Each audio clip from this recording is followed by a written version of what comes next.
ঢাকাই সিনেমার শীর্ষনায়ক শাকিব খানকে নিয়ে আবারও দ্বন্দ্বে জড়ালেন দুই চিত্রনায়িকা অপু বিশ্বাস ও শবনম বুবলী। সম্প্রতি এক সাক্ষাৎকারে শাকিবকে নিজের স্বামী বলে সম্বোধন করেছেন বুবলী। সাক্ষাৎকারে প্রযোজক ইকবালের সঙ্গে সম্পর্ক অবনতি হওয়ার পেছনে তার স্বামীকে নিয়ে এই নির্মাতার আজেবাজে মন্তব্যকে দায়ী করেছেন তিনি।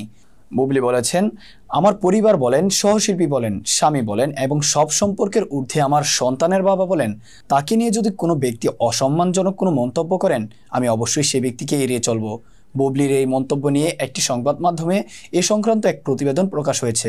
শনিবার বিকেলে যেই প্রতিবেদন নিজ ফেসবুক অ্যাকাউন্ট থেকে শেয়ার করেছেন অপু বিশ্বাস, যেখানে বুবলীর এই মন্তব্য দেখে যেন নিজের হাসি থামাতে পারছেন না তিনি।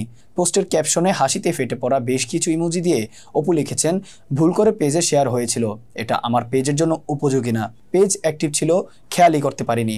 মূলত বুবলীর এই মন্তব্য সংবাদটি প্রথম নিজ ফেসবুক পেজ থেকে শেয়ার করেছিলেন অপু, পরে সেখান থেকে ডিলিট দিয়ে নিজের ব্যক্তিগত অ্যাকাউন্টে শেয়ার করেছেন তিনি।